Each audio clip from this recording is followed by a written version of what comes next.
Imagine driving home from work, and suddenly, police plant a bullet in your car. That's exactly what happened to me in Lagos. They tried to set me up in Lagos. It was late, around 9 p.m. I was driving home from work in Victoria Island, exhausted after a long day. As I turned into a quieter street in Surulere, I saw a police checkpoint ahead.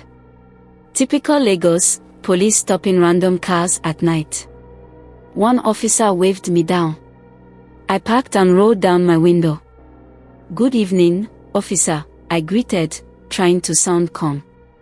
"Where you dey come from?" he asked, barely looking at me as he scanned the car. Another officer tapped on the passenger window. "Oga, calm down," he ordered. I obeyed, stepping out without making any sudden moves. They asked for my papers, and I handed them over. One of them leaned into my car, lifting the floor mat. Suddenly, he pulled out a bullet. "Oga, wetin be this?" he shouted, holding it up. I froze. "That's not mine. I swear." The lead officer frowned. "You dey carry bullet for car? You go explain for station." My mind raced. A bullet. I'd never seen that before.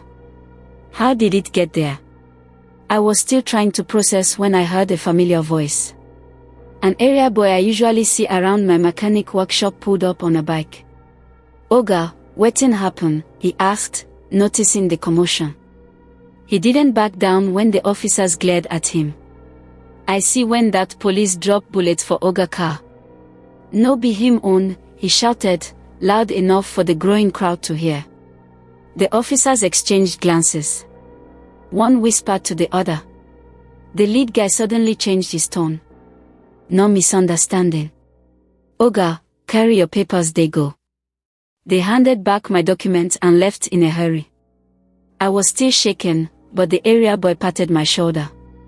"You lucky say I dey here, Oga. No so them they do sometimes." I couldn't help but feel paranoid as I drove off. What if he hadn't shown up? Did I just escape a setup, or did I just make enemies in uniform? Have you ever faced something like this in Lagos? Share your story in the comments.